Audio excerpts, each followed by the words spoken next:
Então, nós vamos iniciar o primeiro elemento finito, né? Que é um elemento muito simples, que é um elemento de mola. Mas o elemento de mola, que é um dos elementos que faz parte da biblioteca de elementos do software, ele tem uma característica muito importante, muito maior do que ele em si. Aliás, eu vou fazer até uma comparação. Há pessoas que elas têm uma importância que nem elas sabem que tem, né? Já viu? Eu quero tal e tal. A mola é um personagem desse tipo. Quer dizer, quando a gente fala mola, por exemplo, nesse chassi aqui você tem uma mola da suspensão, né?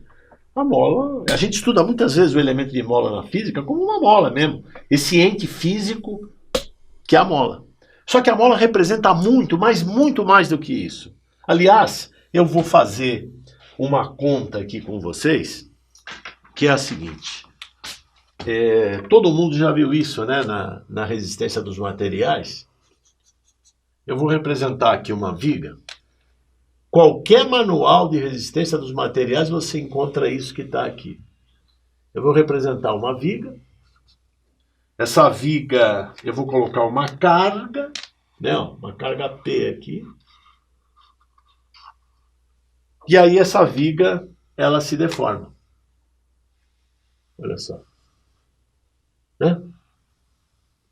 E aí você tem aqui um deslocamento que é o delta. Olha só. Esse delta aqui, lá na resistência dos materiais, é PL ao cubo sobre 3EI. P é a carga. O que é E? É a característica do material, o modo de elasticidade do aço, 21.000 kforça por milímetro quadrado. E isso daqui é o famoso momento de inércia, que nós vamos discutir bastante no elemento de viga. Agora, se nós pegarmos essa relação aqui, eu posso escrever que o P é 3EI sobre L ao cubo vezes delta. Isso é uma relação entre a carga e o deslocamento. O E é uma constante do material, o I é uma constante que representa a propriedade da seção e o L é o comprimento dessa viga.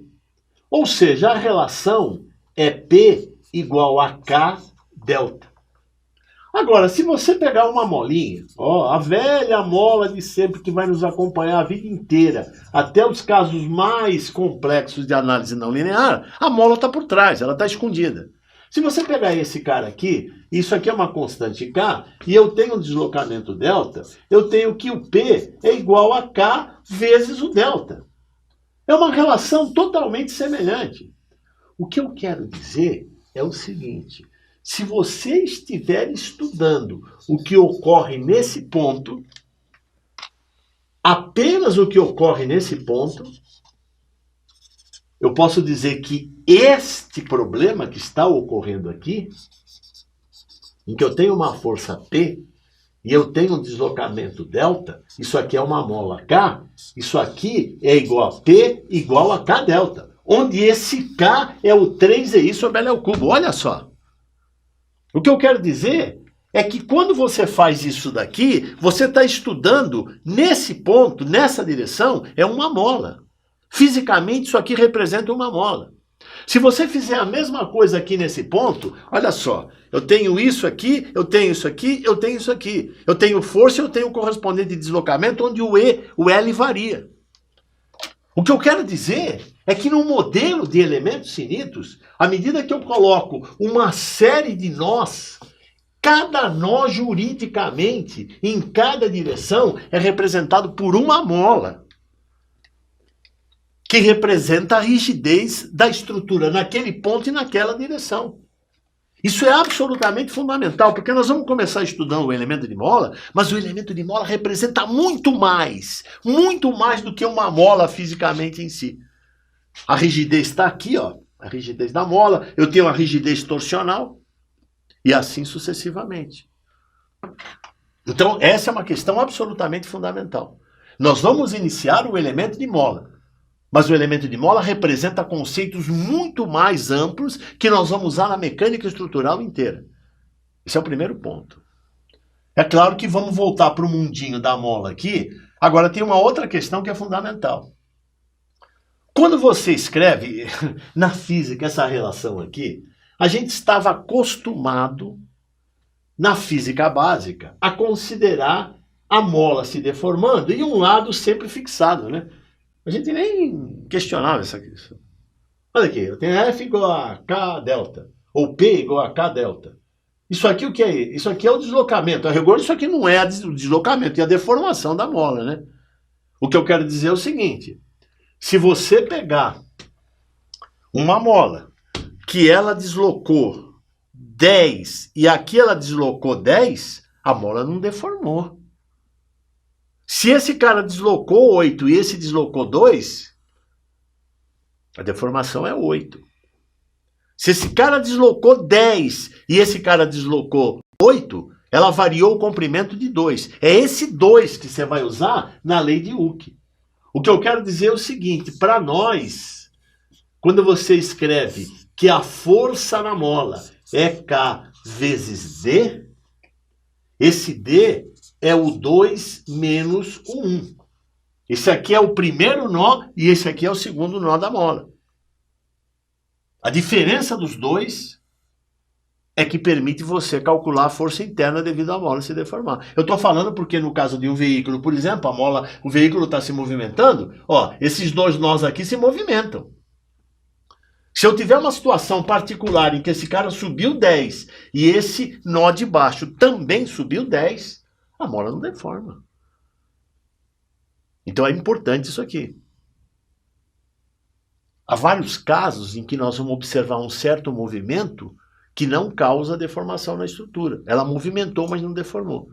Então essa é a primeira semente que nós estamos partindo para isso aqui. Tá certo? Então vamos seguir e vamos começar a trabalhar com o elemento de mola. Né? Vamos começar a trabalhar com o elemento de mola, mas sabendo que o elemento de mola tem uma importância muito maior que a figura física da mola em si. Essa mola que está aqui representa essa mola, mas no caso mais geral, a mola representa a rigidez da estrutura num ponto e numa dada direção. Tá certo? Ou seja, um olho no gato, outro na sardinha, né? Nós estamos preparando o caminho para estudar uma coisa muito mais ampla. E a mola tem um papel importantíssimo. Ela é muito mais importante do que ela pensa que é.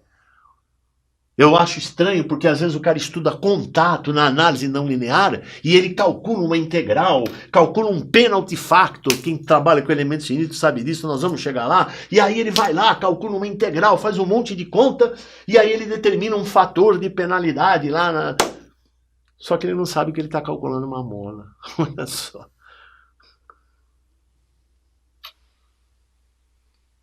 Esse carinha aqui, ele tem uma importância muito maior que nem ele sabe que tem. Isso acontece com várias pessoas. Também acontece o contrário, né? Que a gente só está falando positivo. Tem cara que não tem importância nenhuma e sobe num salto alto gigantesco, né? A mola é o contrário. Ela tem uma importância gigantesca em todo o processo de elementos finitos, isso vai ficar claro. Então, primeiro, vamos começar com o mais óbvio. Nós vamos estudar esta mola aqui.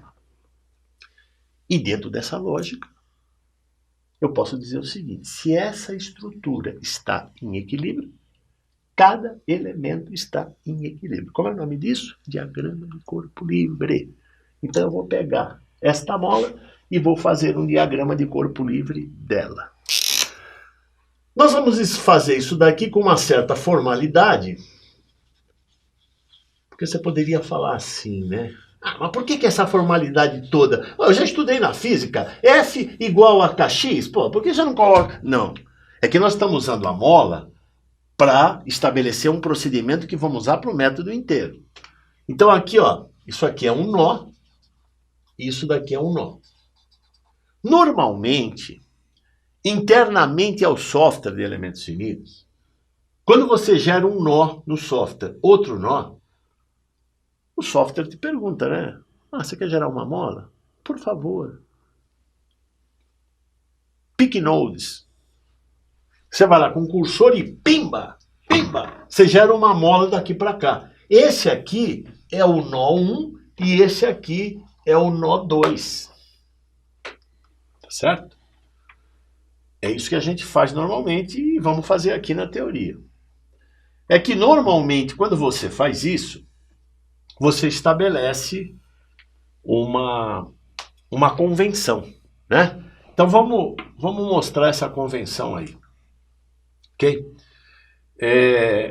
Antes de estabelecer a convenção, eu queria fazer uma figura de linguagem aqui, né?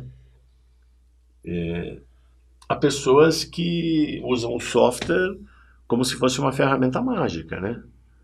O software amigável, o software amigo. Então, todos vocês aí têm acesso às diversas mídias, né? Como no Facebook, né? Por exemplo. Então, aparecem umas figuras assim. Como a minha mãe vê. Como a minha namorada vê. Como realmente é, né? Então, é mais ou menos assim. Como é que o usuário que não tem afinidade com elementos finitos vê? Ele vê um chassi, ó. É isso aqui que ele vê. Como é que o usuário de elementos finitos vê? Ele vê isso aqui. Dependendo do usuário, ele só vê um monte de quadradinhos, né? Porque ele trabalha com software amigo, ele aperta o botão, sai um monte de quadradinho. Isso é uma malha. E ele acha que o software vai resolver o problema dele. Agora, como é que o usuário que conhece a teoria vê? Ele vê, além disso, ele vê isso. Olha só, o que eu estou mostrando aqui é que uma viga tem nessa direção uma rigidez, nessa direção uma rigidez e na direção axial uma rigidez, que são contabilizados por elementos de mola. Sem querer ser insistente, mas é a importância da mola nesse contexto todo. E aqui, eu vou aplicar um momento e eu tenho um ângulo. Eu tenho uma... Isso aqui é uma barra de torção, né? Isso aqui representa a rigidez torsional nesse ponto, que é a relação entre o momento e o ângulo. Então, nesse ponto aqui, eu tenho vários componentes de rigidez. Se eu tiver um modelo em elementos finitos com vários nós, eu posso dizer que o modelo de elementos finitos é um mar de molas. É que isso aqui, o cara que entende o método, né, como nós estamos tentando fazer, vai conseguir enxergar. Muito além disso e muito além disso. Então, vamos começar a dar o primeiro passo agora no sentido de montar essa estrutura. O nosso objetivo qual é? É entender a rigidez de uma estrutura a partir da rigidez de cada um dos seus elementos. Você vê que a mola está escondidinha ali. Então, vamos seguir nesse passo, né? Vamos voltar um pouco ao slide anterior, né? E agora nós vamos dar um passo importantíssimo. Ou seja, nós vamos representar o diagrama de corpo livre e eu vou ser formal mesmo, né? Nós vamos seguir uma formalidade, porque isso aqui, apesar de ser um elemento muito simples, nós vamos utilizar esse conceito em todos os elementos finitos. Isso aqui eu tenho um nó 1, nós temos uma força F1. Nós temos o nó 2, nós temos uma força F2. Que são as forças que agem no elemento aplicada no nó. Já falamos isso na introdução. E correspondentemente, nós temos os componentes de deslocamento. E temos um sistema de referência. Normalmente, quando você coloca um elemento unidimensional do nó 1 para o nó 2, o eixo de referência, ele sempre aponta do nó inicial para o nó final. Então esse aqui, para nós, como eu só tenho uma dimensão, é o nosso eixo X. E nós vamos seguir aqui aquela velha nomenclatura da teoria da elasticidade, que já está consagrada. O que eu quero dizer com isso? Todos os deslocamentos que ocorrem no eixo X, nós chamamos de U. Deslocamentos no eixo Y, nós chamamos de V. Deslocamento no eixo Z, nós chamamos de W. Então aqui seria o deslocamento U1 e aqui seria o deslocamento U2. A única coisa que isso aqui é a constante elástica da mola, que contabiliza a sua rigidez. O que nós queremos é estabelecer a relação para este elemento, que por acaso é uma mola, mas vale a ideia para os outros também, a relação entre as forças que justificam o equilíbrio do elemento e os correspondentes deslocamentos. Se nós conseguimos fazer isso, nós vamos montar a matriz de rigidez do elemento.